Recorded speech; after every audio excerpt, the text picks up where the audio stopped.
Good evening, ladies and gentlemen. We are on a commercial break for the debate. It's going to start right when we come back, and so I will. I'm going to take care of a few things here and make sure my water's full. And when it comes back, the format for tonight, it's 2 minutes for each candidate, and then President Trump and Vice President Biden engage in debate for the remainder of the 15 minutes. So what I'm going to do is I'm going to go third. I'm going to have the two candidates are going to say their 2 minute piece apiece, and then I'm going to chime in for 2 minutes. I'm going to keep track of my own time to make sure it's 2 minutes and I don't go over time.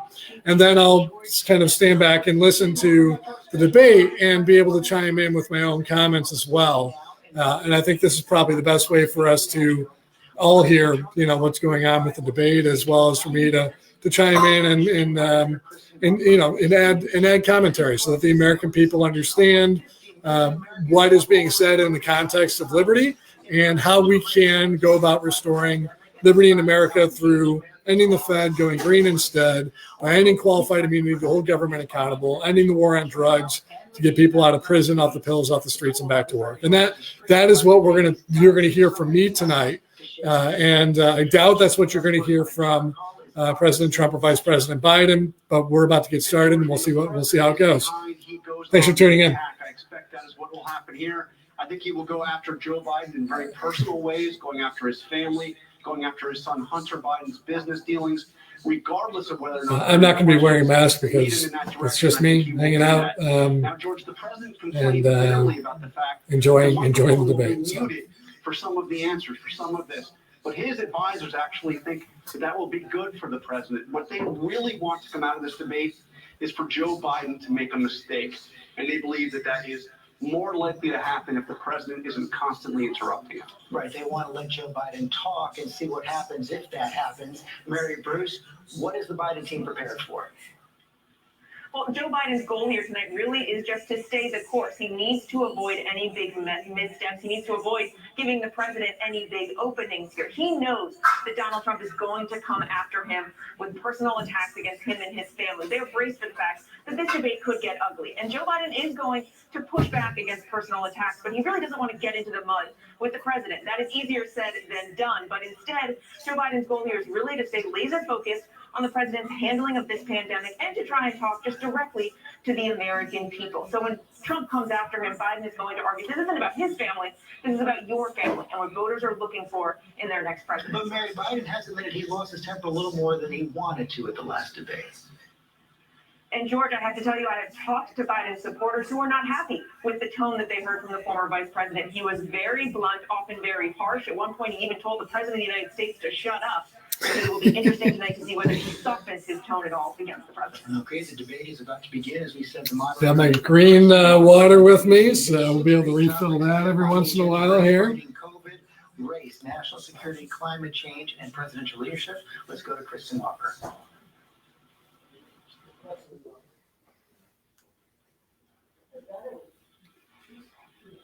Good evening from Belmont University in Nashville, Tennessee. I'm Kristen Welker of NBC News, and I welcome you to the final 2020 presidential debate between President Donald J. Trump and former Vice President Joe Biden. Tonight's debate is sponsored by the Commission on Presidential Debates. It is conducted under health and safety protocols designed by the Commission's health security advisor. The audience here in the hall has promised to remain silent. No cheers, boos, or other interruptions, except right now, as we welcome to the stage former Vice President Joe Biden and President Donald J. Trump. And your independent candidate for President of the United States of America, Joe McHugh.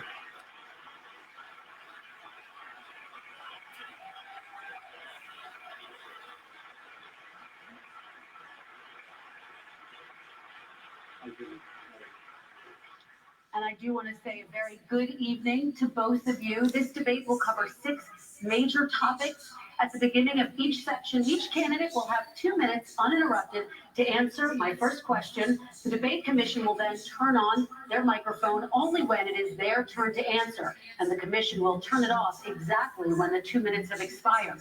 After that, those microphones will remain on, but on behalf of the voters, I'm going to ask you to please speak one at a time. The goal is for you to hear each other and for the American people to hear every word of what you both have to say. And so with that, if you're ready, let's start. And we will begin with the fight against the coronavirus. President Trump, the first question is for you. The country is heading into a dangerous new phase. More than 40,000 Americans are in the hospital tonight with COVID, including record numbers here in Tennessee.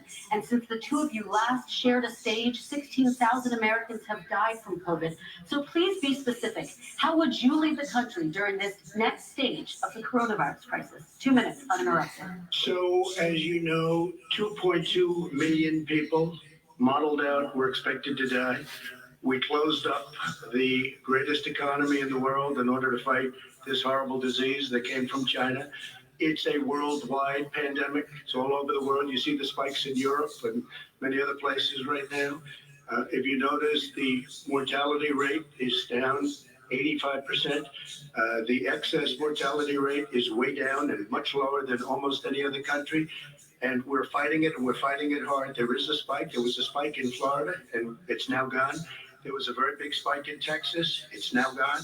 There was a very big spike in Arizona. It's now gone. And there are some spikes and surges in other places. They will soon be gone. We have a vaccine that's coming. It's ready. It's going to be announced within weeks, and it's going to be delivered. We have Operation Warp Speed, which is the military is going to distribute the vaccine. I can tell you from personal experience that I was in the hospital. I had it, and I got better. And I will tell you that I had something that they gave me, a therapeutic, I guess they would call it. Some people could say it was a cure. But I was in for a short period of time, and I got better very fast, or I wouldn't be here tonight. And now they say I'm immune, whether it's 4 months or a lifetime. Nobody's been able to say that, but I'm immune. More and more people are getting better. We have a problem that's a worldwide problem. This is a worldwide problem. But I've been congratulated by the heads of many countries on what we've been able to do.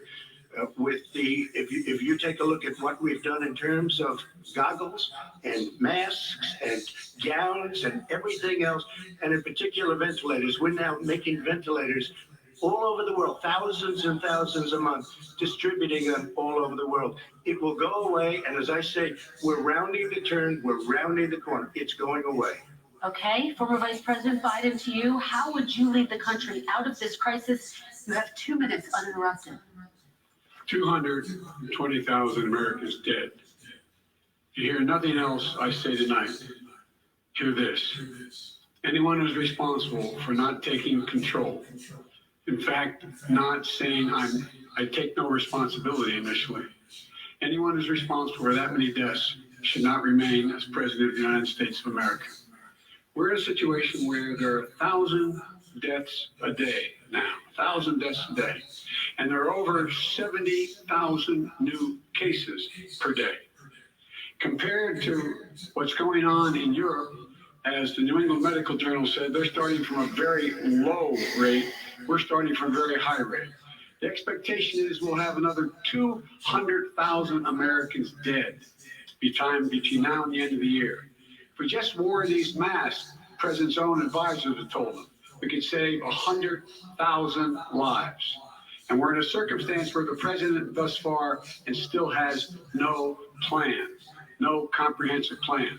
What I would do is make sure we have everyone encouraged to wear a mask all the time. I would make sure we move in the direction of rapid testing, investing in rapid testing. I would make sure that we set up national standards as to how to open up schools and open up businesses so they can be safe and give them the wherewithal, the financial resources to be able to do that. We're in a situation now where the New England Medical Journal, one of the most serious journals in the whole world, said for the first time ever that the way this president has responded to this crisis has been absolutely tragic. And so, folks, I will take care of this. I will end this. I will make sure we have a plan. President Trump, I'd like to follow up with So this is where I'm going to jump in. I'm going to go ahead and answer the question. I first want to start by saying that my heart goes out to all those who have fallen ill or succumbed to illness. And at no point should there be a time where, I wonder if I can, And it will be distributed very quickly.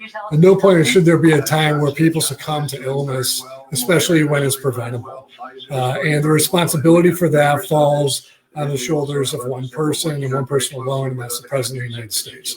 Leaders are accountable and responsible for everything that happens and fails to happen under their charge. And so when you say that you do not accept responsibility, you are abdicating your leadership responsibility. Now, as your president, what we will do three things. First off, we will enable local control so that local actors can do the right things for their local communities.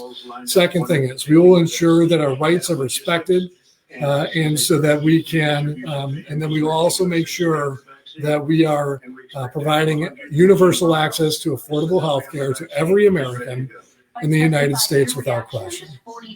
Now, with that said, let's talk about healthcare. There's $1.5 trillion that we spend every single year in Medicare and Medicaid. That works up to $6,000 per person per year.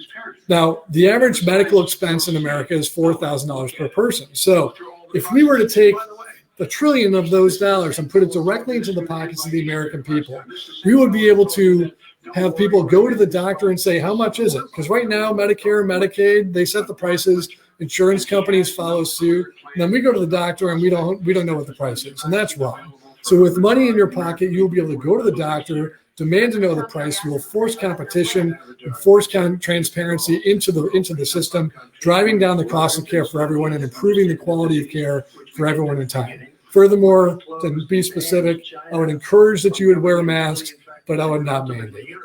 But China was in January. Months later, he was saying I was xenophobic. I did it too soon. Now he's saying, "Oh, I should have, moved quicker." But he didn't move quicker. He was months behind. Ultimately, many months it behind. comes down. America is about individual responsibility and empowering the American people in the best manner that we can to ensure that everybody is set up for success. And we're not doing that today. And we need to do a better job. And we can and we will do better. 700,000 people would be dead right now, but it is a far less lethal disease. Look, his own person who ran that for him, who, as you know, was his chief of staff, said it was catastrophic. It was horrible. We didn't know what we were doing. Now he comes up and he tells us how to do this. Also, everything that he said about the way every single move that he said we should make, that's what we've done. We've done all of it. But he was way behind us. Vice President Biden, your response. Our response is he is xenophobic, but not because he shut down access from China. And he did it late after 40 countries had already done that. In addition to that, what he did, he made sure that we had 44 people that were in there in China trying to get to Wuhan to determine what exactly the source was. What did the president say in January? He said, no, he said, he's being transparent. The president of China is being transparent. We owe him a debt of gratitude. We have to thank him.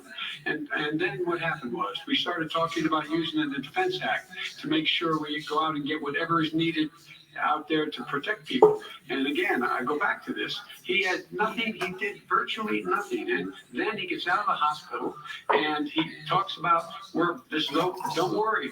It's all going to be over soon. Come on. There's not another serious scientist in the world. Ultimately, the president's own administration cut the pandemic response team in 2018.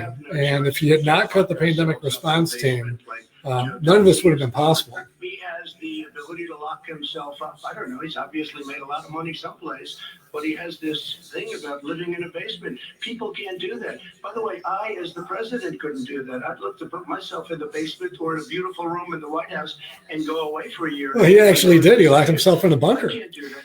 Because every meeting I had, and I'd meet a lot of families, including Gold Star families and military families. Every meeting I had, and I had to meet them. I had to. It would be horrible to have canceled everything. I said, this is dangerous. And you catch it. And, I caught it. I learned a lot. Great doctors, great hospitals. And now I recovered. 99.9 of young people recover. 99% of people recover. We have to recover. We can't close up our nation. We have to open our schools, and we can't close up our nation, or you're not going to have a nation. And of course, the CDC has said young people can get sick with COVID-19 and can pass it. I do agree. We do need to I wanna open talk up the broadly nation. about Shutting down the strategy. economy is not the right way to go. We've lost businesses, we've lost people's lives, we've lost jobs. We need to empower the American people and educate them, inform them with the right information. Confusing people is not the way to go. That man or wife going to bed tonight and reaching over to try to touch their, out of habit, where their wife or husband was, is gone. Learning to live with it. Come on. We're dying with it because he's never said, he said it's dangerous. When's the last time? Is it really dangerous still? Are we dangerous? You tell the people it's dangerous now. What should they do about the danger? And you say, I take no responsibility. Let me talk about your Excuse me, I take full responsibility.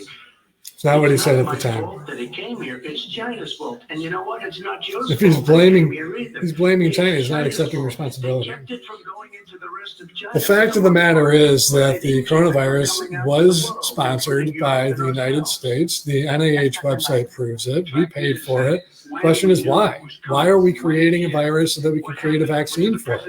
Doesn't make sense. It's classic government creating problems, so creating problems so that we can create solutions for it. And you know what? That's just not what America is supposed to be The about. whole range of things the president has said, even today, he thinks we are in control. We're about to lose 200,000 more people. President Trump. Look, perhaps just to finish this, I was kidding on that, but just to finish this, when I closed, he said I shouldn't have closed. And that went on for months. What Nancy Pelosi said the same thing. She was dancing on the streets in Chinatown in San Francisco. But when I closed, he said, He's a piece this of is a work. terrible thing. You're xenophobic. I think he called me racist even. And because I was closing it to China. Now he says I should have closed it earlier. It just, Joe, it doesn't work. I didn't say either of those things. You certainly did. You certainly did. I talked about his xenophobia in a different context. It wasn't about closing the border to Chinese coming to the United States. All right, I want to talk about both of your different strategies to handle He it. thought I shouldn't have closed the border. Well, That's obvious. do you want to respond to that quickly, Vice President? No. Okay. Let's talk about your different strategies toward dealing with this. Mr. Vice President, you suggested you would support new shutdowns if scientists recommended it. What do you say to Americans who are fearful that the cost of shutdowns, the impact on the economy, the higher rates of hunger, depression, domestic and substance abuse outweighs the risk of exposure to the virus? What I would say is I'm going to shut down the virus, not the country.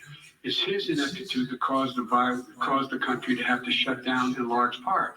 Why businesses have gone under, why schools are closed, why so many people have lost their living, and why they're concerned. Those other concerns are real. That's why he should have been, instead of in a sand trap in his golf course, he should have been negotiating with Nancy Pelosi and the rest of the Democrats and Republicans about what to do about the acts they were passing for billions of dollars to make sure people had the capacity. So you haven't ruled out more shutdowns?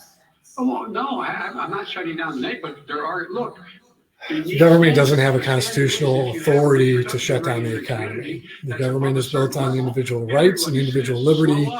And the best way to strengthen our immune system is to stop polluting and to feed us healthy food and breathe clean air and drink fresh water. And if we did those things, we'd all be better off. Now, to stop the spread, wearing a mask is a good idea. It works. And, but mandating it is again, beyond the scope of government and its infringement on our rights. We can empower the individual to take responsibility, and we'll be just fine if we do that. Thank you, and I appreciate that. Look, all he does is talk about shutdowns, but forget about him. His Democrat governors, Cuomo in New York, you look at what's going on in California, you look at Pennsylvania, North Carolina, Democrats all, they're shut down so tight, and they're dying. They're dying. And he supports all these people. All he talks about is shutdowns. No, we're not going to shut down, and we have to open our schools. And it's like, as an example, I have a young son. Again, force is not the answer. President Trump wants to force the schools to open. The schools ought to open and come up with their own plans on their own schedule. The central government, the federal government, has no role in that whatsoever. Schools are a local control issue, and the local schools are going to make local decisions that are best for them. What is your message to parents who worry that sending their children to school will endanger not only their kids, but also their teachers and families? I want to open the schools. The transmittal rate to the teachers is very small, but I want to open the schools. The issue here is that a school in, let's say, Utah is in like rural Utah, rural Nebraska, is going to have a very different very different infection rate than of any virus than, for example, a school in New York City or in my hometown of Detroit. That's why a blanket policy from the federal government is just not the right way to go. We need to empower local leaders to make local decisions that are right for local people. And when we do that, then that's the best way to make sure that we are able to restore our liberty, to prevent businesses from going out, from going under, and to save lives too. We ought to be able to safely open, but when they need resources to open, you need to be able to, for example, if you're going to open a business, have social distancing within the business. You need to have, if you have a restaurant, you need to have businesses are going to take precautions on their own, because if they don't, they could be subject to some form of liability. The government doesn't need to be involved in this. It might, if we want to issue guidelines, we can issue guidelines, but the private sector already has mechanisms in place to enable people to hold businesses accountable for endangering them. That's why you sign a waiver when you go to do a full contact sport like football or something like that. Paintball, you sign waivers. The government doesn't need to be involved in all these things. We just need to provide proper guidance, respect our Constitution, respect the rights of the individual, and empower people to make decisions instead of centralizing control at the very top, which is what both parties have been doing for a very long time now. And it's not the answer. I mean, you're going to sit there in a cubicle wrapped around with plastic. These are businesses that are dying, Joe. You can't do that to people. You just can't. Take a look at New York and what's happened to my wonderful city for so many years. I loved it. It was vibrant. It's dying. Everyone's leaving New York. Take a look at what New York has done in terms of turning the curve down in terms of the number of people dying. And I don't look at this in terms of the way he does. Blue states and red states. They're all the United States. And look at the states that are having such a spike in the coronavirus. They're the red states. They're the states in the Midwest. They're the states in the upper Midwest. Now, that's where the spike is occurring. The vice president is making a good point. And the point is that in situations where there happens to be a spike and there happens to be, infectious disease running rampant, and then maybe if the healthcare system is not provided ample support and resources, that is an area where we can step in. And that is an area which actually we have a plan to do exactly that.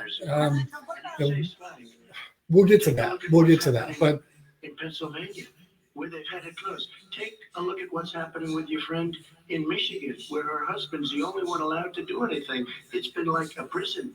Now it was just ruled unconstitutional. Take a look at North Carolina. They're having spikes and they've been closed and they're getting killed financially. We can't let that happen, Joe. You can't let that happen. We have to open up.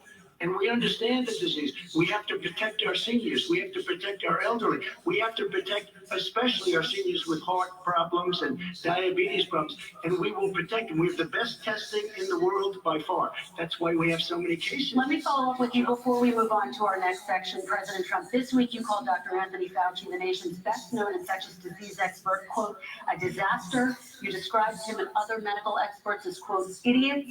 If you're not listening to them, who are you listening to? I'm listening to all of them, including Anthony. I get along very well with Anthony, but he did say, don't wear masks.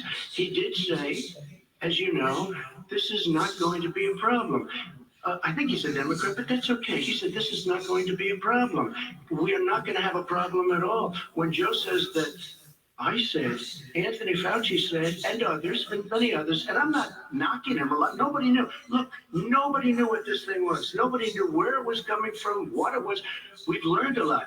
But Anthony said, don't wear masks. Now he wants to wear masks. Anthony also said, if you look back, exact words, here's his exact words. This is no problem. This is going to go away soon. So he's allowed to make mistakes. He happens to be a good person. Vice President Biden, your response. If he's not satisfied with the work of one of his employees, he has the right to replace that person. He chose not to. He was told this was a serious virus to spread in the air. and it was much worse than the flu. He went on record and said to one of your colleagues. So in other words, if you're not going to, you can't throw, leaders don't throw their people under the bus. He didn't want to tell us because he didn't want us to panic. He didn't want us, Americans don't panic. He panicked. But guess what? In the meantime, we find out in the New York Times the other day that, in fact, his folks went to Wall Street and said this is a really dangerous thing. And a memo out of that meeting, not from his administration, but from some of the brokers said, sell short because we got to get moving. It's a dangerous problem. Well, I'm going to give you 30 seconds to respond, and then we're the going Wall to Street move one, on. I don't know. Somebody went to Wall Street. You're the one that takes all the money from Wall Street. I don't take it. You have raised a lot of money, tremendous amounts of money. And every time you raise money, deals are made. You know, I could raise so much more money as president and as somebody that knows most of those people. I could call the heads of. He raised a ton of money last time around. He's not raising as much money this time around because America doesn't want this president back because he's been a disaster for America. He wants to talk trash about Vice President Biden raising money from Wall Street. It's because Wall Street knows that they would probably do better under a Biden administration because he would provide greater stability. I think that Wall Street and Main Street would do even better under a McHugh administration than either one of these We're going to guys. move on to our next section, which is national security. And I do want to start with the security of our elections and some breaking news from overnight. Just last night, top intelligence officials confirmed again that both Russia and Iran are working to influence this election.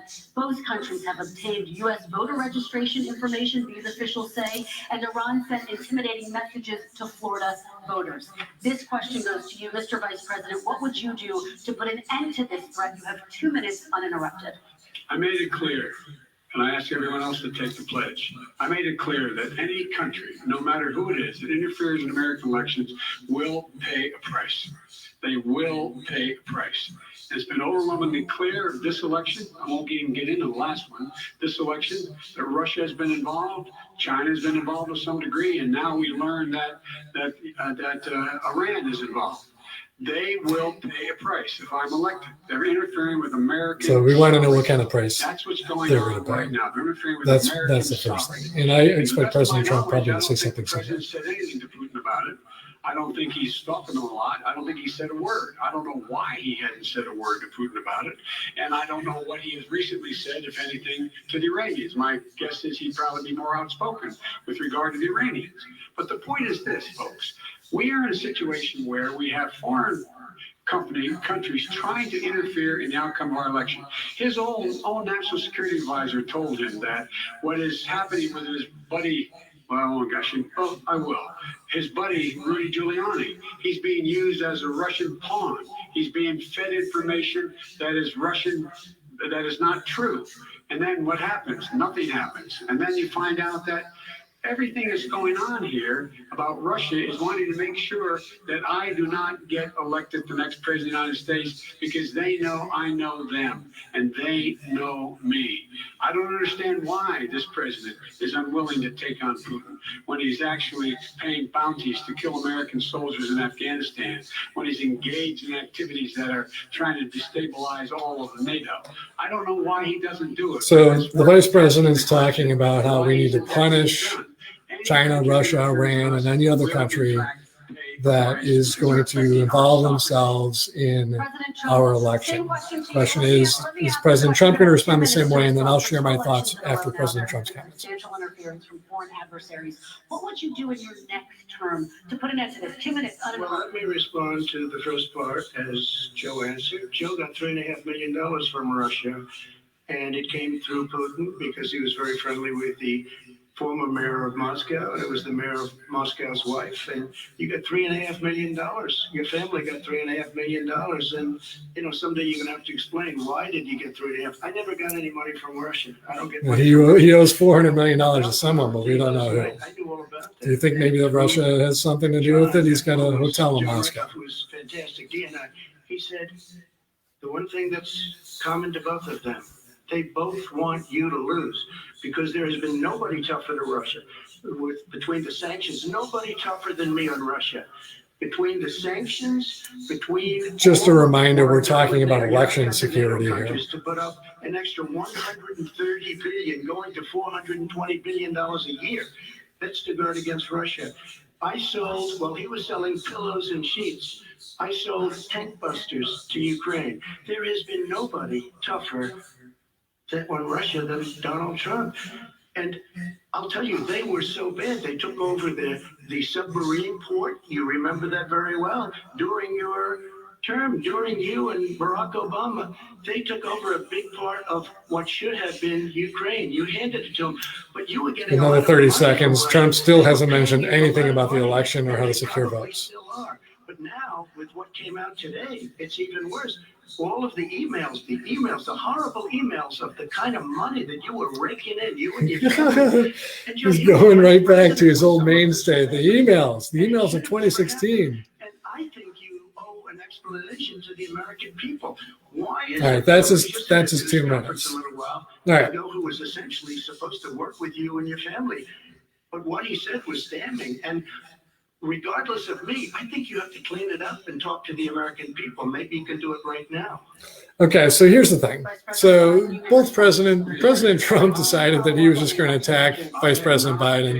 Vice President Biden said that he was going to hold China, Russia, Iran, and anyone who decides to meddle in our election accountable in some way, shape, or form. But the reality is that neither one of them talked about securing our election and the vote in any way, shape, or form. And the reality is that if we really want to be serious about ensuring that everyone in America not only has a vote, but it can ensure that the vote is counted and accurately so, and it's not meddled with on outside interference, the best and really the only way to do that is to get onto the blockchain where it's a secure and open source voting mechanism. And no one's talking about that. War and economic sanctions do not secure the vote. Only a secure process for voting secures the vote. And the bottom line, and the other thing here is that, they want to talk about, let's go off to war, et cetera. None of those things actually helps. And it's a distraction. It's a distraction just to keep us involved in oil and gas. And we need to get away from these distractions if we ever want to get our money under control, our debt under control, our pollution under control. And if we actually want to restore liberty in America for all Americans, we need to ignore the distractions and stop paying attention to what the CIA is trying to bait us into, and instead focus on the things that are important, like securing the vote using blockchain technology. I already prepaid it. Nobody told me that. Nobody told me that. Excuse me. And it wasn't written. Whenever they write this, they keep talking about $750, which I think is a filing fee. Let me just tell you, I prepaid millions and millions of dollars in taxes. Number one. Number two, I don't make money from China. See, the thing is, this whole segment that Trump is talking about is whether or not he makes money and how he owes money to. He's still obstructing transparency, and leaders don't hide. We don't hide. If you're a leader, you step out and you're transparent, because in the public eye, you have to earn the public's trust, and you cannot have the trust of the public if we don't know where your interests lie.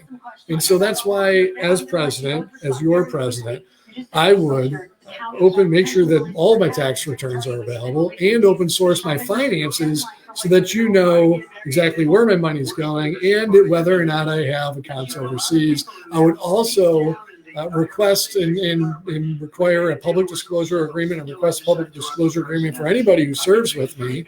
And if they refuse to sign it, then we make sure that everyone in the American public knows, and then we possibly look for a replacement who will sign the public disclosure agreement, which would require that any non-declared assets, in other words, money that may be held in a Swiss or a Chinese bank account, if discovered, would be forfeited to our credit union. Regarding your potential foreign entanglements and questions that have been raised, to give you both a chance to talk about this more broadly. Respond very quickly, and then I'll get to my question. Why did he been saying this for 4 years? Show us. Just show us. Stop playing around. You've been saying for 4 years you're going to release your taxes. Nobody knows, Mr. President. What they do know is you're not paying your taxes, or you're paying taxes that are so low. When last time he said what he paid, he said, I only pay that little because I'm smart. I know how to game the system.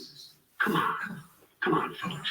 So, okay, well, there is the system is set up to favor entrepreneurs. And if he's paying less, then you know what, and we don't like that as American people, then we might want to think about closing the loopholes and making it so that entrepreneurs need to pay a little bit more money.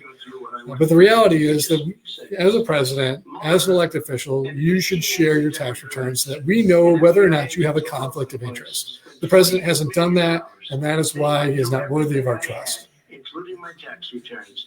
And they found absolutely no collusion and nothing wrong. 48 million. I guarantee if I spend 1 million on you, Joe, I could find plenty wrong. I mean, we can make up numbers all day long. And he hasn't shared any actual information. We don't know whether or not anything he's saying is true. And considering that the president likes to brag about how often he lies, there's really no good reason why we should trust anything that he's saying. All right, gentlemen, let me just ask some questions about all of this broadly. Vice President Biden, there have been questions about the work your son has done in China and for a Ukrainian energy company when you were vice president. In retrospect, was anything about those relationships inappropriate or unethical? Nothing was unethical. Here's what the deal.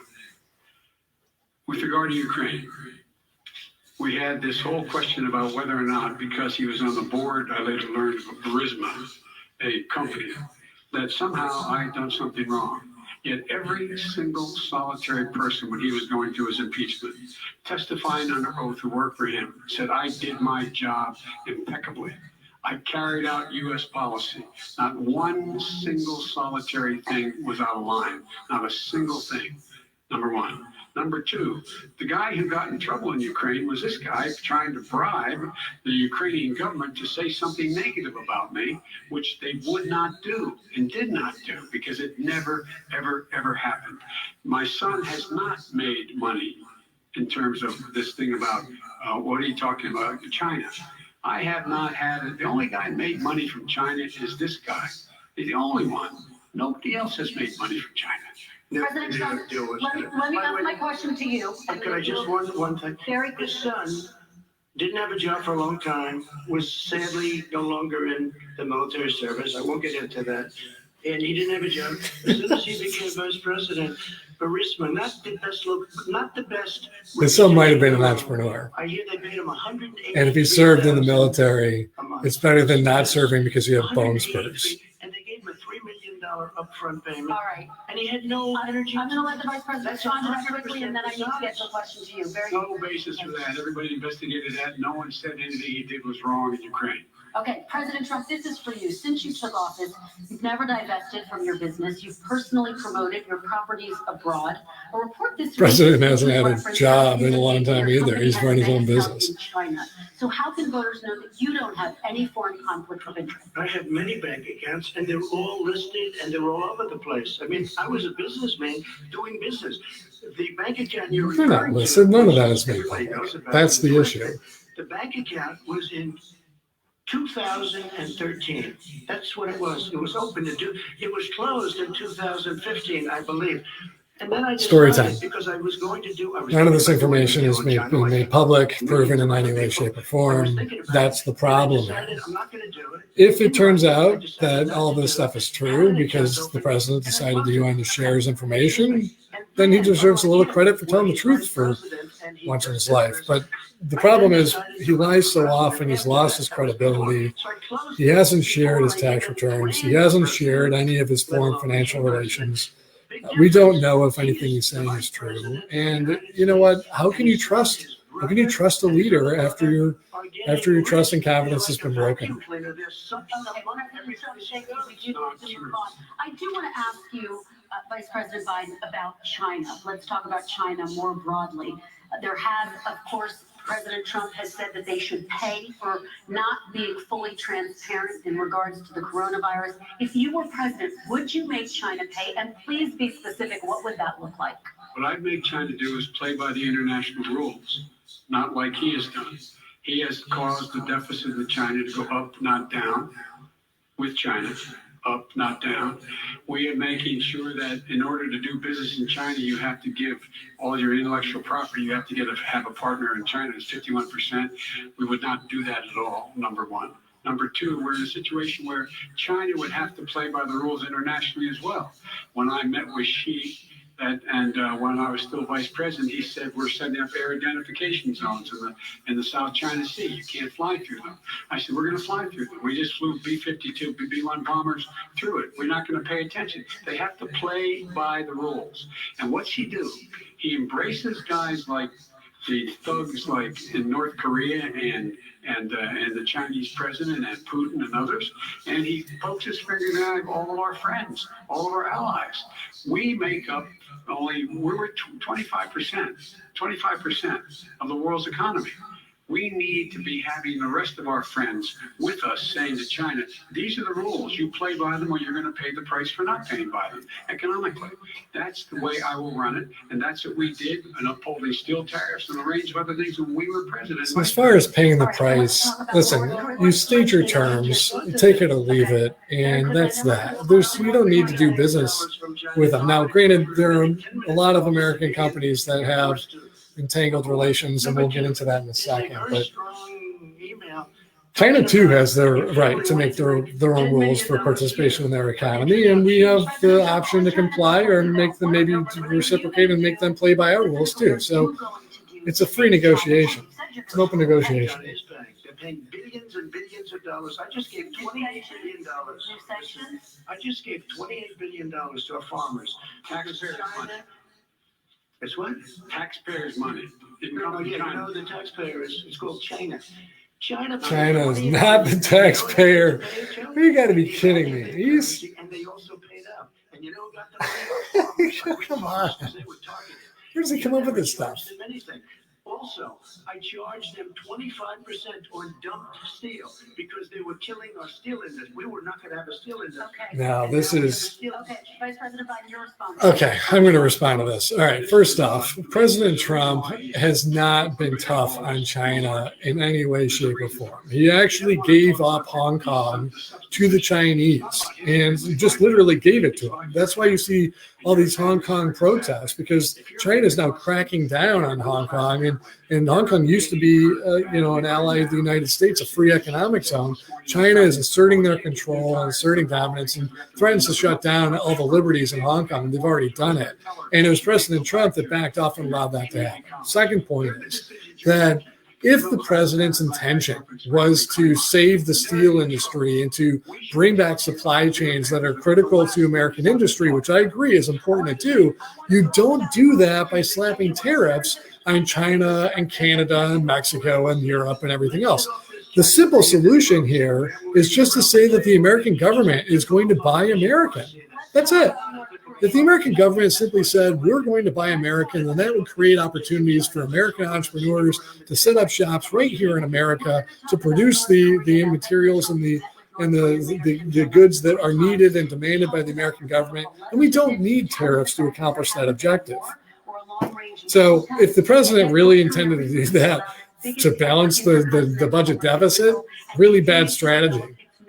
Arsenal. Do you see that as a betrayal of the relationship you forged? Just 30 seconds here because we need to get. And by the way, that's the reason why I don't think that's why they engaged in the tariff strategy. I think it was for something else, and it was to decouple the American economy from the Chinese economy.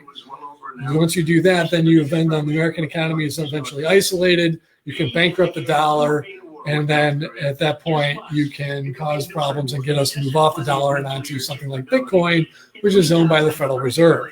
That ultimately is what I believe that the strategy was on part of the president and whoever he's working with and for at the Federal Reserve.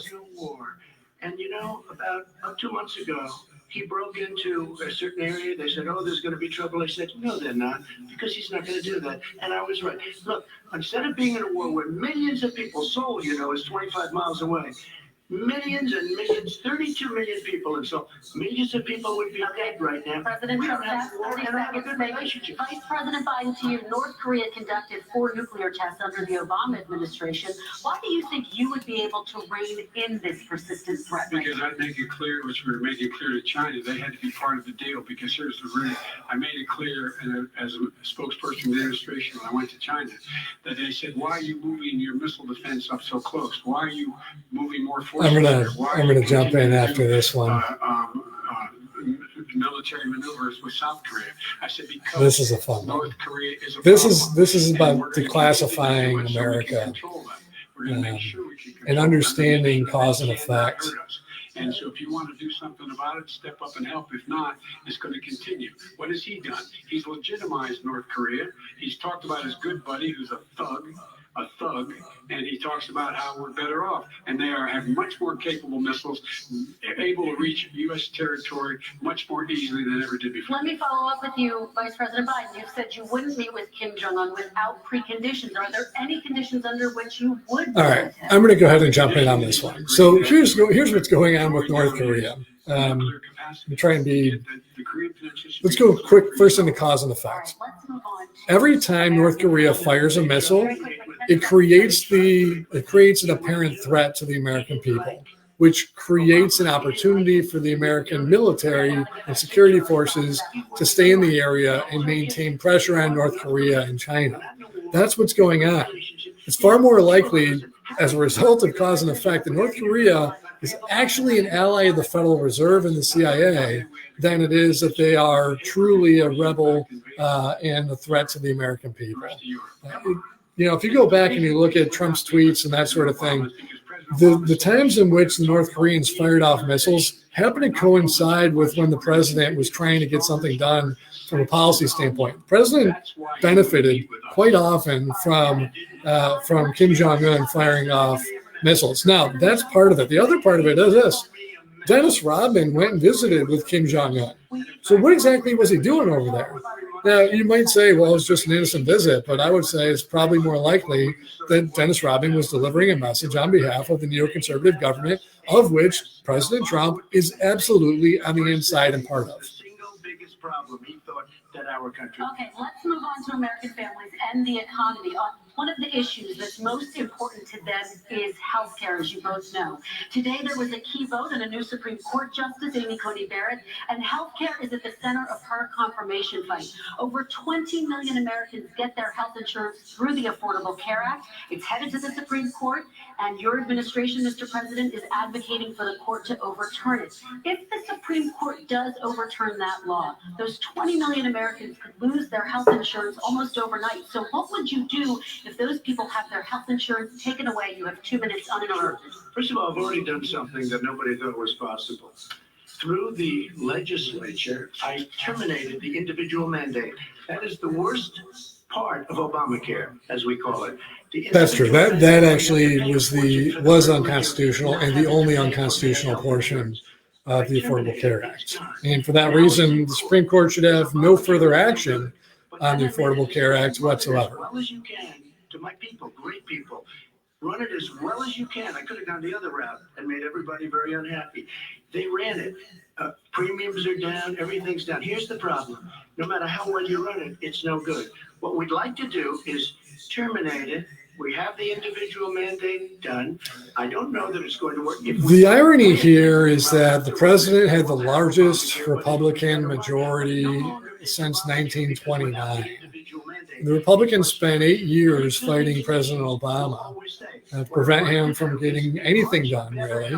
And then when they finally had the opportunity to enact their own health care plan, they didn't do anything because they don't have a plan, which is really, really disappointing. There'll be tremendous pressure on them, and we might even have the House by that time. And I think we're going to win the House. Okay, you'll see, but I think we're going to win the House. But come up with a better health care. A better health care plan is called something called the consumer-directed health care plan, in which the consumers are empowered with funds, health care funds that we can use to shop for care and demand transparency of pricing, which improves competition, which improves pricing pressure, and improves care. And when you fund a program like that, everybody benefits. And you know what? 35% of our tax dollars are due to Medicare and Medicaid right now. And when we drive transparency into the system, the cost of care goes down, and we potentially could close the budget deficit, and maybe even lower taxes as well. Okay, Vice President Biden, yes, this is for you. Your health care plan calls for building on Obamacare. So my question is, what is your plan if the law is ruled unconstitutional by the Supreme Court? You have 2 minutes uninterrupted. What I'm going to do is pass Obamacare with a public option.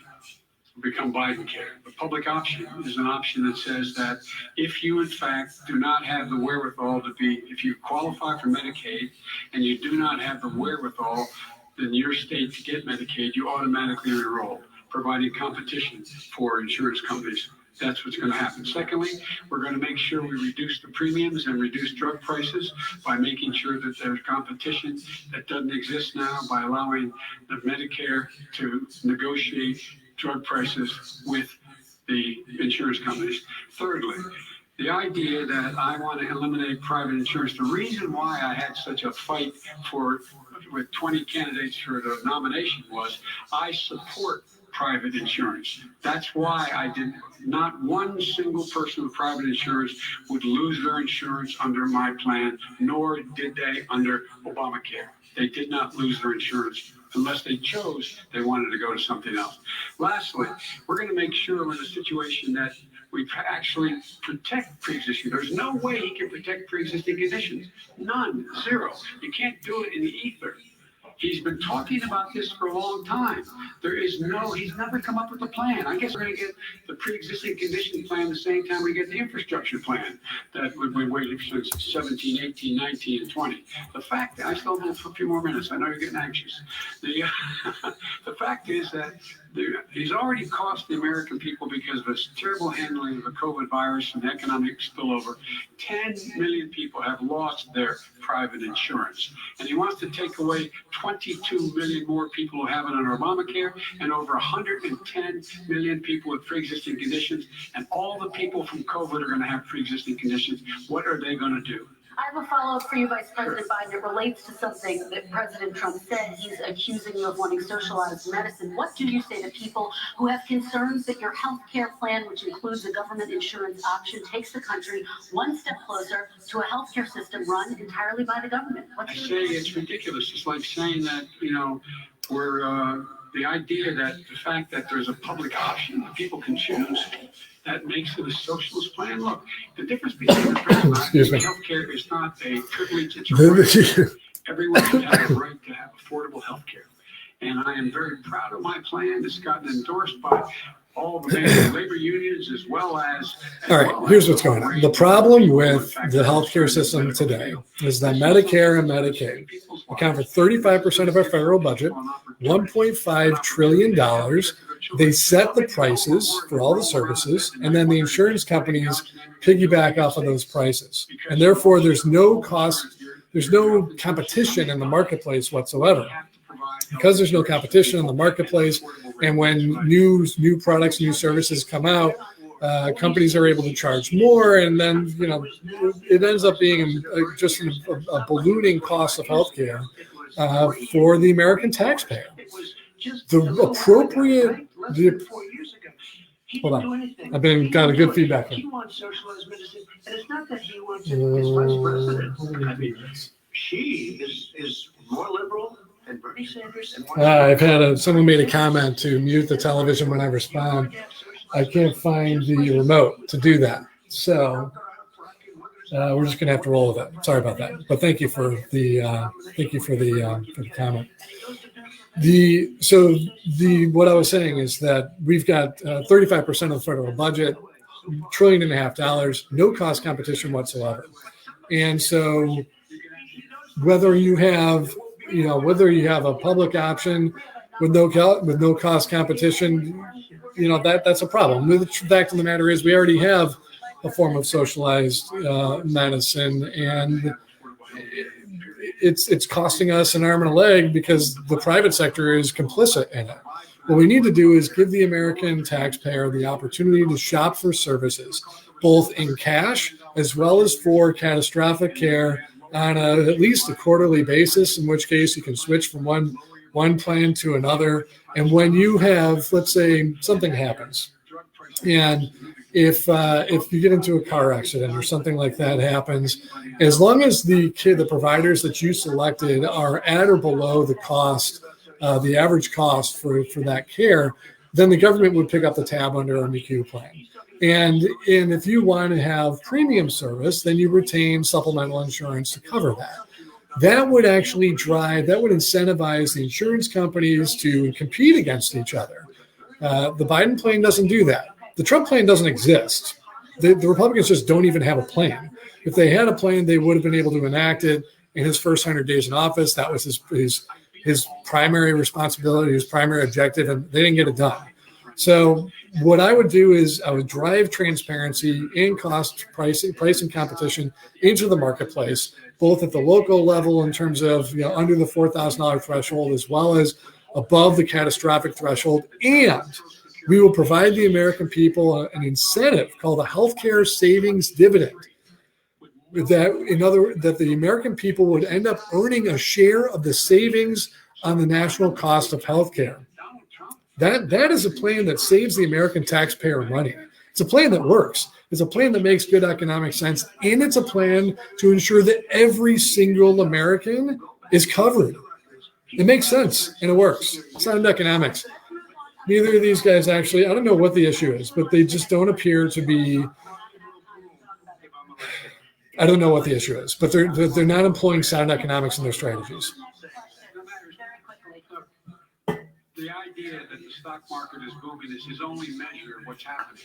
Where I come from, I can talk about the stock market all day and thank the Federal Reserve for pumping money into the market and devaluing our dollar in the process. The billionaires in this country made, according to the Wall Street, $700 billion more.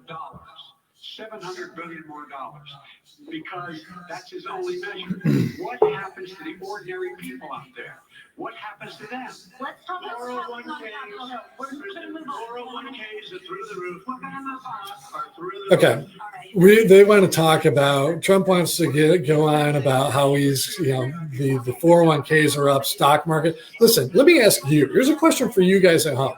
If the stock market is sitting at all-time highs, while we have higher unemployment than we have ever had since the Great Depression, and the economy is, it's not doing that great. Does that make sense to you?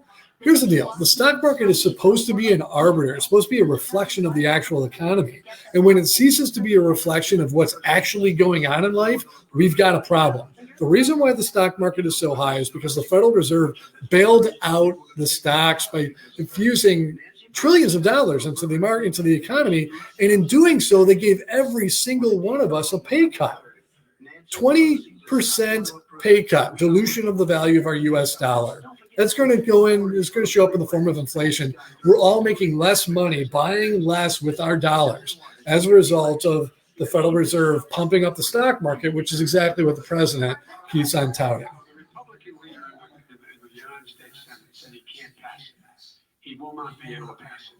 He does not have Republican votes. Why is he talking to his Republican friends? Let me follow up with you, Vice President. We made a deal. Let me ask Vice President Biden a question. You are the leader of the Democratic Party. Why have you not pushed the Democrats to get a deal for the American people? Oh, I have, and they have pushed it. Look, All right, so now they're talking about a stimulus plan. And I know that that stimulus is popular with the American people. But I got to level with you because the responsibility of a leader is to be honest and forthright so that you can trust what's coming out of the leader's mouth. And the reality is that the money that we are sending out to the American people in the form of additional unemployment, which personally, I've actually benefited from as well because I was driving for Postmates and, that stopped with the coronavirus. So people are benefiting from that sort of thing. It's important. I get it.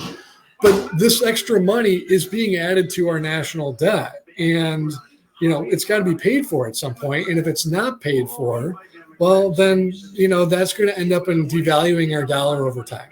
That's what's happening. It was also a way of getting a lot of money from our people's pockets to people that come into our country. And to be clear, I was driving for Postmates because I was campaigning all over the country. And, I don't have a ton of money like these guys. Don't have a ton of name recognition. So I was doing what I had to do and making $10 to $15 an hour driving for Postmates so that I could continue to campaign and keep the dream alive because that's what entrepreneurs do. That's what Marines do. We figure out what we're going to do, and then we do what we have to do in order to get it done. I'm running as a proud Democrat, but I'm going to be an American president. I don't see red states and blue states. What I see is American, United States. And folks, every single state out there finds themselves in trouble. They're going to start laying off, whether they're red or blue, cops, firefighters, first responders, because teachers, because they had to balance their budget, and the founders were smart. They allowed the federal government to deficit spend to compensate for the United States of America. I want to talk about the minimum wage, gentlemen. Mr. Vice President, we are talking a lot about struggling small businesses and business owners these days. Do you think this is the right time to ask them to raise the minimum wage and, of course, support a $15 federal minimum wage? I do, because I think one of the things we're going to have to do is we're going to have to bail them out, too. We should be bailing them out now. Those small businesses, you got 1 in 6 of them going under. They're not going to be able to make it back. They passed the Trying to figure out how to get the comments to post. To be able to call PPP. Money is supposed to go to help them do everything from organize how they can deal with their businesses being open safely. Schools, how they can make classrooms smaller, how they can hire more teachers, how they can put ventilation systems in. They need the help. The businesses as well as the schools need the help. But these guys will not help them. It's not giving them any of the money. We are going to move on to immigration, but I want to We hear have to your help our reaction. small businesses by raising the minimum wage. That's not helping. I think it should be a state option. Alabama is different than New York. New York is different from Vermont. Every state is different. It should be a state option. You said very We have to recently. help. It's very important. We have to help our small businesses. How are you helping your small businesses when you're forcing wages? What's going to happen, and what's been proven to happen, is when you do that, these small businesses fire many of their employees. Okay, so Raising the federal minimum wage to $15 an hour. You said recently you would consider raising the federal minimum wage to $15 an hour. Is that still the case? And I would consider it. what I would like to do is something better than raising the minimum wage. What I would like to do is stop devaluing the dollar by ending the Fed and going green instead with a credit union that's clean, green, citizen-owned, fully transparent, and accountable to the American people, and citizen-owned. And so when we do that, right now the Federal Reserve earns at least $1 trillion a year of profit from us through interest that we pay on credit cards and home loans and automobile loans. They earn money off of stock gains and trading the market. They earn money through oil and gas. All of their profits should be profits for the American people. And when we do that, when we own our own credit union, we'll be able to split the profits with the American people instead of with the bankers. And when we do that, we won't need a minimum wage. We don't need to raise the minimum wage. People will be able to go to work for as much or as little as they want, because we'll be getting thousands of dollars a year, no less than $4,000 a year in my estimation, to supplement our wages. And I think it's going to be potentially a lot more than that. I think we've probably, I think the Federal Reserve has probably $24 trillion worth of our money that we can immediately cancel out as debt and invest on behalf of the American people and share the profits with the people. That's a lot of money. We now have as strong a border as we've ever had. We're over 400 miles of brand new wall. You see the numbers, and we let people in, but they have to come in legally, and they come in through. But how will you reunite these students with their families, Mr. President? And that's the real issue here too. I mean, the minimum wage it's not. The wages of America is really the concern of the working families. And that decoupled from productivity in 1973 when we got off of the gold standard. As long as money has nothing backing it, then there's nothing to prevent the separation and continued separation of productivity from the wages of the people producing the goods and services. And that's really the problem here. By getting back to not a gold standard, but something similar, I propose a nature standard. When the money is backed by nature, like it was for gold, then the money is going to be worth something again. And the productivity and the production is going to be returned to the people in the form of wages, as well as in the form of dividends through the credit union. That makes a big difference. Violates every notion of who we are as a nation. Every American will have an equal ownership stake in our economy through the credit union. We have no ownership stake whatsoever in the bank. Who built the cages? Let's talk about who built the cages. Let's talk about what we're talking about. What happened? I'll tell you who built the cages. The Federal Reserve built the cages. The CIA-sponsored government, two-party duopoly, built the cages. That's what's going on here. That's the reason why President Trump can say that, and he's building off of the policies that happened, under President Obama. I think is what he's referring to. I don't know if President Obama put him up or if it was initially done under President Bush, but since 9/11, a lot has changed in America, and we have gotten away from our constitutional values, and we need to restore liberty in America. We need to get back to the Constitution. Let me ask about your immigration policy, Mr. I'm pretty sure it was President Bush, not President Obama. Immigration reform, which had been a key promise during the administration. It also presided over record deportations as well as family detentions at the border before changing course. So why should voters trust you with an immigration overhaul now? Because you made a mistake. It took too long to get it right. It took too long to get it right. I'll be president of the United States, not vice president of the United States. And the fact is, I've made it very clear. Within 100 days, I'm going to send to the United States Congress a pathway to citizenship for over 11 million undocumented people. And all of those so-called dreamers, those DACA kids, they're going to be immediately certified again to be able to stay in this country and put on a path to citizenship. The idea that they are being sent home by this guy, and they want to do that, is they go to a country they've never seen before. I can imagine you're 5 years old, your parents are taking you across the Rio Grande River, and it's illegal. And you say, oh no, Mom, leave me here. I'm not going to go with you. They've been here. Many of them are mom and sisters. Over 20,000 are first responders out there taking care of people during this crisis. We owe them. We owe them. President Trump had 8 years to do what he said he was going to do. And I've changed without having a specific. We got rid of catch and release. We got rid of a lot of horrible things that they put in and that they lived with. But he had 8 years he was vice president. He did nothing except build cages to keep children in. And then President Trump followed it up by building walls, and he's intending to deport people. And now people live in fear of ICE because they think that they're going to get deported. That's not. Listen, in 1926, I know we're going back a ways on this, but in 1926, the Supreme Court Chief Justice, his name is Justice Sutherland, he rules that all laws are supposed to be clear, objective, and easily understood by the average American. Now, if that were the case, then that would apply to our immigration policy as well. And if they're easily understood by the average American, they can be easily understood by pretty much anybody, right? Because really, people are people. So, but immigration policy is so convoluted and confusing and complex and subjective, and it's not just immigration, it's all policy. I mean, we have to retain attorneys galore just to understand the law. That's unconstitutional. And neither candidate intends to do anything about it.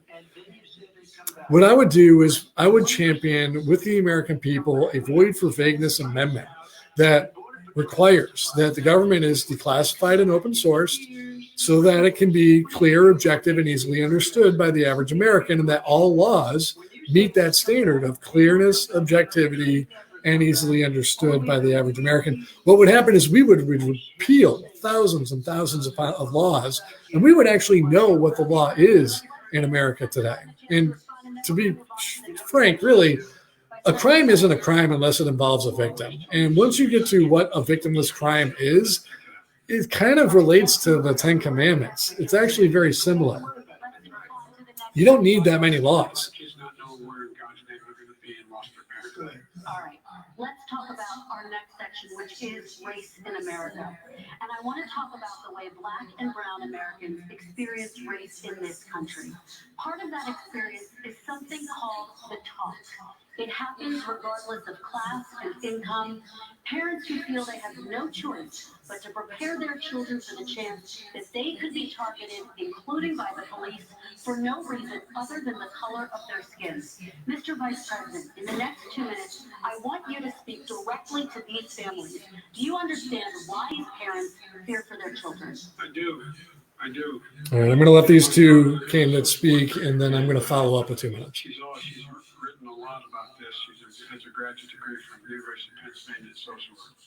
And one of the reasons why I ended up working on the east side of Wilmington, Delaware, which was 90% African American, was to learn more about what was going on. What I never had to tell my daughter, if she's pulled over, make sure she's. I'm glad we have an opportunity to talk about this issue because it's an important one. And it's really the cause of a lot of friction today. And But a black parent presidents failed us. Both parties have failed us, really. And it's time that we do something about it. Don't have a hoodie on when you go across the street. Making sure that you, in fact, if you get pulled over, just yes sir, no sir, hands on top of the wheel, because you are, in fact, the victim, whether you're a person making $300,000 a year person or someone who's on food stamps. The fact of the matter is there is institutional racism in America. And we have always said, It's true. we've never lived up to it. We hold these truths to be self-evident. All men and women are created equal. Well, guess what?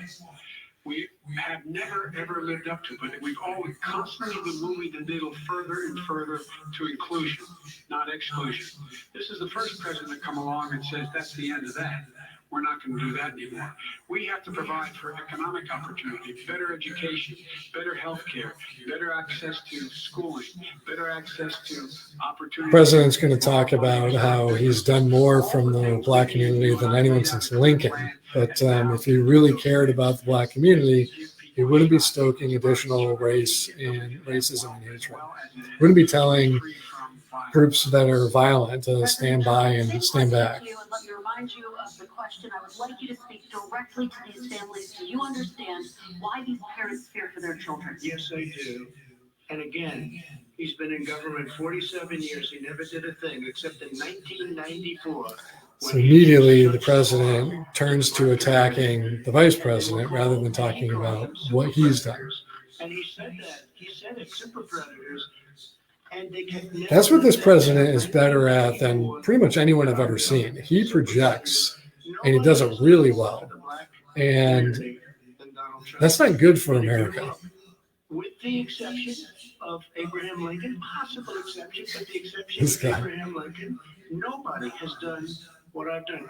Criminal justice reform, Obama and Joe didn't do it. I don't even think they tried because they had no chance of doing it. They might have wanted to do We it. had no chance of doing it because the Republican Party was obstructing everything that the President Obama was trying to do from the very beginning. Everybody knows it, including some very liberal people that cried in my office. They cried in the Oval Office. 2 weeks later, they're out saying, gee, we have to defeat him. Criminal justice reform, prison reform, opportunity zones with Tim Scott, a great senator from South Carolina. He came in with this incredible idea for opportunity zones. It's one of the most successful programs. People don't talk about it.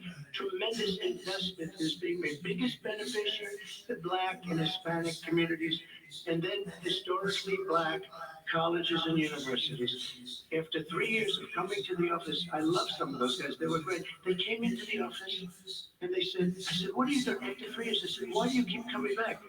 Because we have no funding. I said, you don't have to come back every year. We have to come back because President Obama would never give them long-term funding. And I did 10-year long-term funding, and I gave them more money than they asked for because they said, I think you need more. And I said, the only bad part about this is I may never see you again because I got very friendly with them and they like me and I like them. But I saved it. So his time is up. All right, so I'm going to jump in, and I'm glad that he mentioned President Obama's name because I'm going to quote President Obama from his talk that he gave in Philadelphia earlier this week. Black lives matter. Black lives matter. And he said, not anymore, but certainly not any less than any other lives. I think that I think everyone in America can agree with that. The problem is that the policies say otherwise. We can see that in the evidence of statistical evidence. Okay, so black families are 10 times poorer than the average white family. Black men are 17 times more likely to go to prison than white men. And when we have the effects of our policies that separate the families, they put black men in prison, leave the black women to fend for their kids at home, we, the people of the United States, end up picking up the tab in the form of taxes to pay for the destruction of black families in America. It's ridiculous. It's bad policy no matter what side of the aisle that you're on, whether you're a liberal or you're conservative. It's bad policy. We're wasting money and we're doing it to destroy people's lives. Can't get behind that. The real problem is here that there was an opportunity. So you take that and then you have a police officer kneel on the neck of George Floyd. Breonna Taylor ends up dying. countless people. It happens over and over and over again, and nothing is being done about it. President Trump, so we shouldn't be surprised when protests are up in the streets. President Trump had an opportunity to address this by ending qualified immunity. Both the House and the Senate passed versions of a bill that would have ended qualified immunity or at least reined it in. He did nothing about that. Instead, he just stirred the pot and stoked more racism, hatred, and division. The bottom line is this, that qualified immunity enables the government and government officials, police, as well as everyone else who works for the government, to be above the law. And as long as that exists, we, the people of the United States, have no ability to exercise our duties as citizens to supervise the government. We need to restore liberty in America, and we do that by ending qualified immunity. And we need to take it a step further by ending the war on drugs so that we can get people out of prison, off the pills, off the streets, and back to work. And when we do that, we will strengthen families, not just Black families, but white families in all of America, because we will be restoring liberty for America, and we will be doing the right thing. That, liberty, that's what makes America great, not picking and choosing on liberty or picking and choosing on people. So don't give me the stuff about how you're this innocent baby. Joe, they're calling you a corrupt politician. Nobody. President Trump, I want to stay on the issue of race. We're talking about the issue. It's constantly poking on the other side and never talking about any of the issues. By the way, if you really want to restore qualified immunity, there's only one way to do that. Qualified immunity started, and by the way, if you want to know more, go to libertystrikesback.com. Qualified immunity started because as a result of the CIA Act of 1947, which granted immunity to people that worked for the CIA. Now, the CIA can include anybody, whether you're in uniform with the CIA or you're not. And that's the problem. And I think that this immunity clause is extended to so many people throughout government at this point that we really have an issue. Again, I talk about this in detail on my website. It goes at libertystrikesback.com. Check it out, and you will be able to see the comments and the articles and how to go about restoring liberty in America. Exercising their First Amendment rights should be fired. What do you say to Americans who say that kind of language from a president is contributing to a climate of hate and racial strife? Yeah, he's absolutely The first time contributing. I ever heard of Black Lives Matter, they were chanting pigs in a blanket, talking about police. Pigs, talking about our police. Pigs in a blanket, fry them like bacon. I said, that's a horrible thing. And they were marching down the street. Listen, I've been out there myself protesting in Nashville, and I know that the people that were out there protesting, we are not antagonizing people. We are not getting violent. We don't benefit from violence in this movement. But I'll tell you who does benefit from violence: President Trump and his supporters, who are trying to derail this movement to ensure that our Constitution is applied evenly to all people at all times by default and without exception. He benefits from it. So if he's benefiting from it, then you got to ask yourself a question. Who's really behind the violence? And I'm going to say it's not the people that want equal rights for all. I'm the least racist person in this room. Okay, Vice President Biden, let me ask you very quickly, and then I have a follow-up question for you. Abraham Lincoln here is one of the most racist presidents we had in modern history. He pours fuel on every single racist fire, every single one. Started off his campaign coming down the escalator saying he's getting rid of those. I think what Vice President Biden intended to do is he's piggybacking on the fact that Trump is comparing himself to Abraham Lincoln. Unfortunately, it didn't come out as clear as that. It sounded as though he was saying that Lincoln himself was pouring fuel on the fire. President Trump, I'm going to give you 10 seconds to respond, and then I have a follow-up. You made a reference to Abraham Lincoln. Where did that come in? I mean, you said He's comparing himself to Lincoln. Trump is, no. You said not since Abraham Lincoln. and it's entirely not true. Entirely not true. The reality is here that as long as the CIA maintains control of everything that's going on, and we're all working for the Federal Reserve Bank, we're not going to have the authority or the ability to do what's right and to restore our liberty for one simple reason. It's called Golden Rule Part 2. Whoever has the money makes the rules. That's why we need to end the Federal Reserve Bank and turn into the credit union of the United States so that we once again have the rules or have money so that we can make our own rules, so that we can get people out of prison, off the pills, off the streets, and back to work. In this context, crime bills that you supported in the 80s and 90s contributed to the incarceration of tens of thousands of young Black men who had small amounts of drugs in their possession.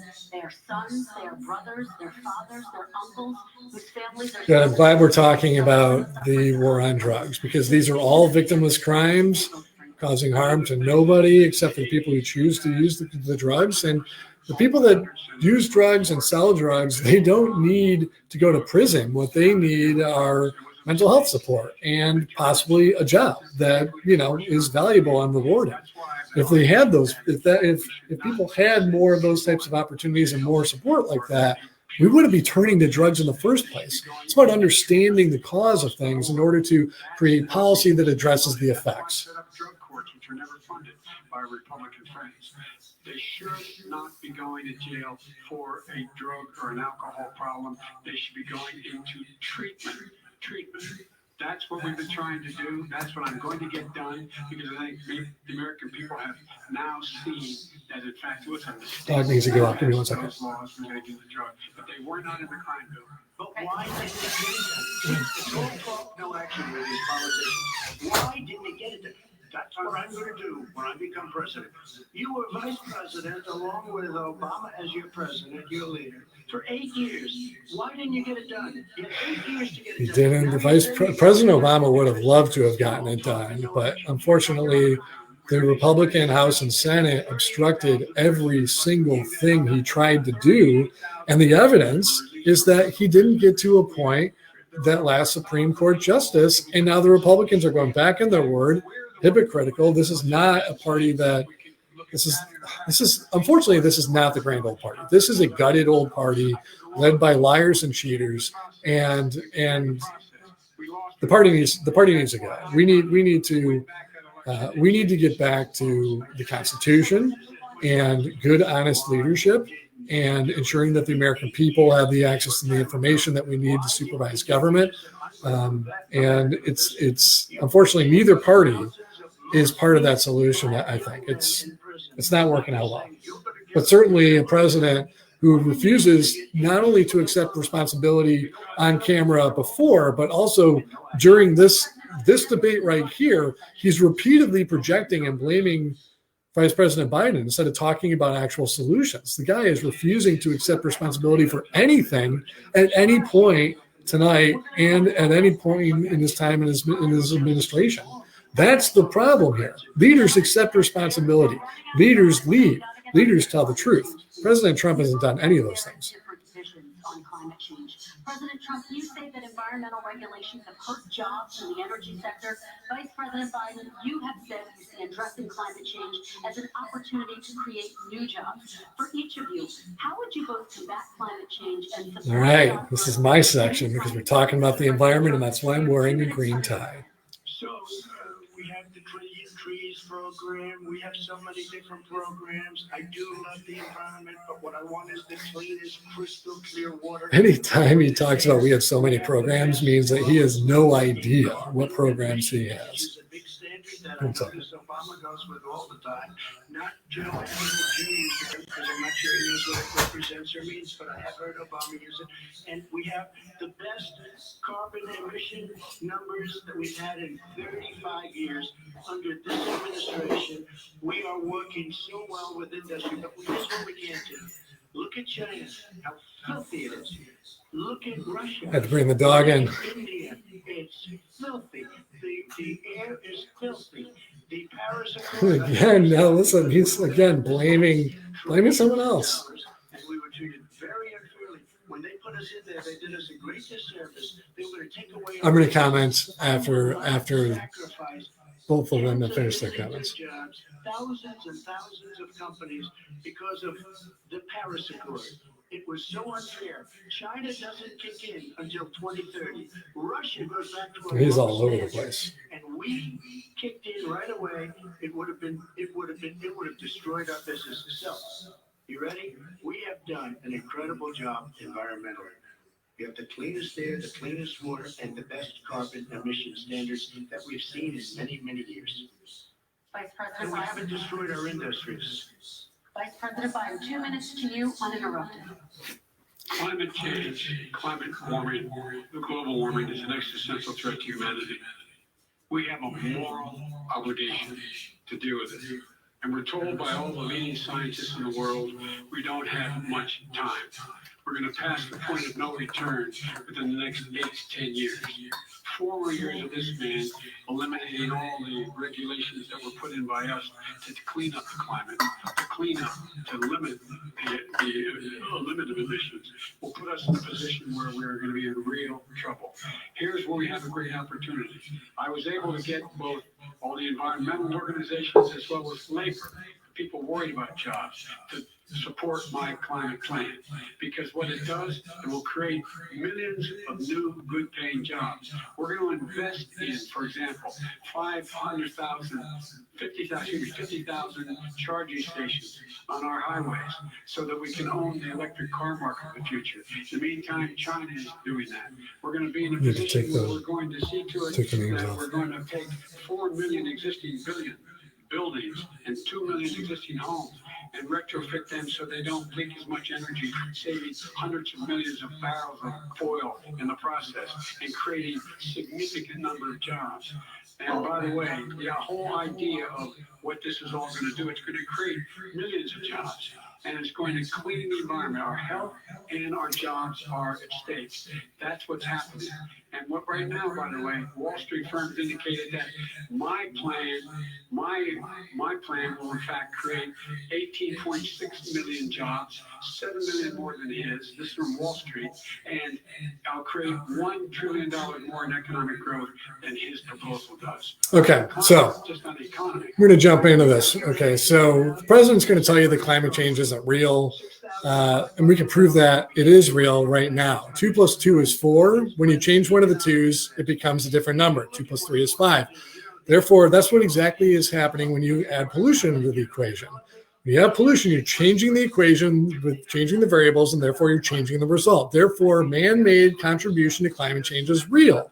Now, with that said, the sun is also contributing to climate change. Here's the issue. We have no control over the sun, but we do have control over our own activities. And that is what I propose that we focus on. Now, Vice President Biden likes to talk about his climate plan. Trump doesn't have one, so we're not going to talk about that. Vice President Biden's going to talk about his climate plan, and it's trillions of dollars. What I'm proposing is that we focus on the real solution here, or the real cause and solution, and that is the Federal Reserve. It's invested in oil and invested in gas, and that oil and gas creates pollution, and that pollution is what's causing the problem. Not only does it affect the climate, but it makes us sick as well. The air, the water, it contributes to food that makes us sick. And when we have air, water, and food that makes us fat and sick, it's a problem for everything, including our budget.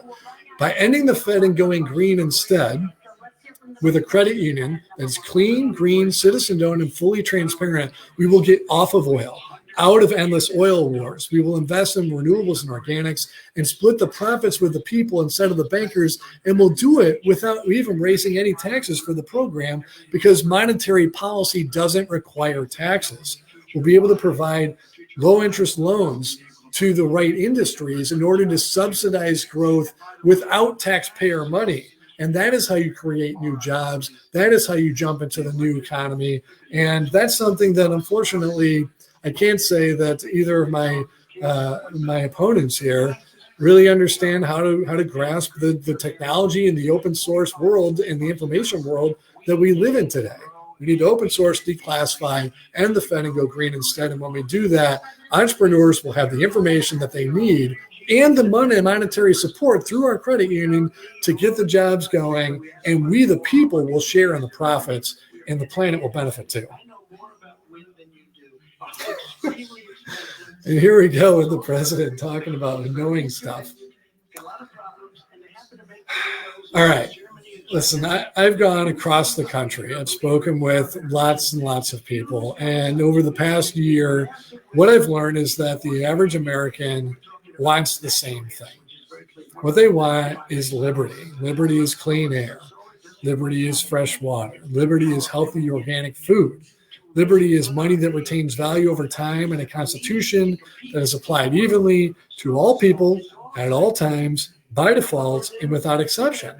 And as long as we have a Federal Reserve Bank that's invested in oil and gas, invested in creating pollution, invested in devaluing our dollar and impoverishing America, we will never have true liberty in America.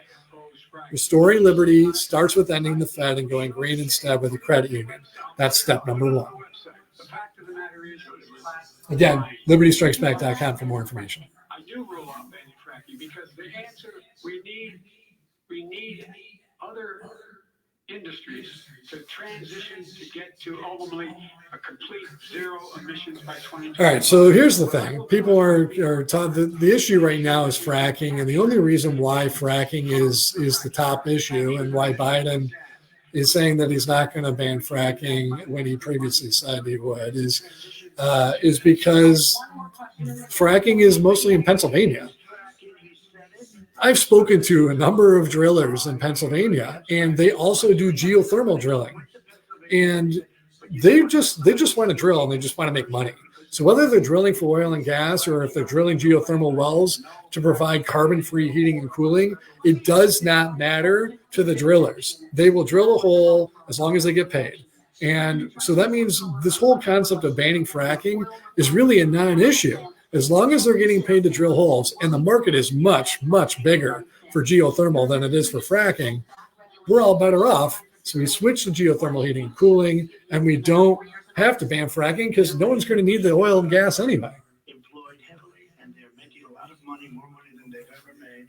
If you look at the kind of numbers that we produce for Hispanic, or Black, or Asian, it's 9 times greater the percentage gain than it was under, in 3 years, than it was under 8 years of the 2 of them. The real key here, if you really want to be effective in so-called ban fracking, is to make sure that you pay the drillers more to do geothermal than what they're doing in fracking.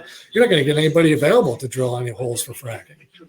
And if we hold the oil and gas companies accountable for destroying our water supplies, they're probably going to stop doing it. Because of the pandemic, we saved it. We got, say what you want about relationships, we got Saudi Arabia, Mexico, and Russia to cut back. Trump's best friends, by the way, Saudi Arabia and Russia. Now it's very vibrant again. Everybody has very inexpensive gasoline. Vice President Biden, your response, and then we're going to have a final question for both of you. My response is that those people live on what they call fence lines. He doesn't understand this. They live near chemical plants that, in fact, pollute. Chemical plants and oil. This is an excellent point. Pollute. I used to live near that when I was growing up in Claymont, Delaware. And all the more oil refineries in Marcus Hook and the Delaware River than there is any place. What the president is, or the vice president is talking about at this point is that the real issue here with oil and gas is that you end up having, it's systemic. It's kind of like racial justice is environmental justice and vice versa, because the fossil fuel power plants end up being sited in predominantly Black and minority neighborhoods. And Black and brown neighborhoods, and then that contributes to learning disabilities, health issues, and all sorts of things. When we go clean, green, citizen-owned, we don't have those issues because the people will choose something that's healthy and healthy that's going to help them make them wealthy. And instead, we get off of oil and gas and get onto renewables and organics. But the thing is that, well, if you let me finish the statement, because it has to be replaced by renewable energy over time.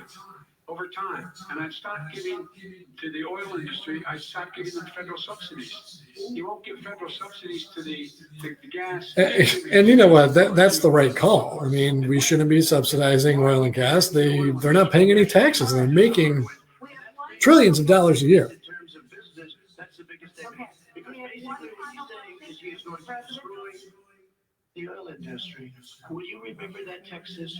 If the oil industry is so vulnerable that they can't afford to operate without subsidies, you kidding me? Tesla is starting to operate without subsidies. Other companies are starting to operate without subsidies. Oil can't operate without subsidies? Come on. 35 is in energy production by 2050 totally.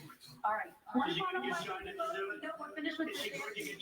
If you want to get China and India to do it, then we get our credit union up and running. We back it by nature. We make the currency available to other nations around the world, and everyone in the world will be incentivized to go clean and green. And that's how you get the world to clean up. You can't get it done with the Federal Reserve, and neither of these candidates are talking about ending the Fed. You'll each have 1 minute, starting with you. We have to make our country totally successful as it was prior to the plague coming in from China.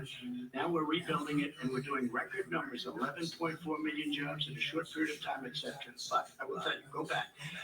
Before the plague came in, just before, I was getting calls from people that were not normally people that would call me. They wanted to get together. We had the best black unemployment numbers in the history of our country. Hispanic, women, Asian, people with diplomas, with no diplomas, MIT graduates, number one in the class. Everybody had the best numbers. And you know what? The other side wanted to get together. They wanted to unify. Success is going to bring us together. We are on the road to success, but I'm cutting taxes, and he wants to raise everybody's taxes, and he wants to put new regulations. Under a McHugh administration, we would not be raising taxes again, it's very similar to the Biden plan. We'd be having a two-step flat tax, actually 11% flat for everybody under 75K.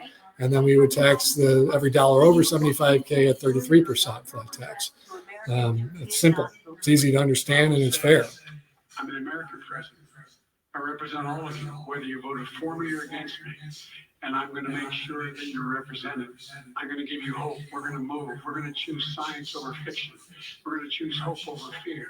We're going to choose to move forward because we have enormous opportunities to make things better. We can grow this economy. We can deal with the systemic racism. At the same time, we can make sure that our economy is being run and moved and motivated by clean energy, creating millions of new jobs. And that's the fact. That's what we're going to do. And I'm going to say, as I said in the beginning, what is on the ballot here is the character of this country. Decency, honor, respect, treating people with dignity, making sure that everyone has an even chance. And I'm going to make sure you get that. You haven't been getting it the last 4 years. And I'm happy to jump in with my 1 minute closing speech. Listen, leadership is about teamwork. It's about service and sacrifice. It's about telling the truth to the American people. Leaders don't lie, and we certainly don't brag about it, right?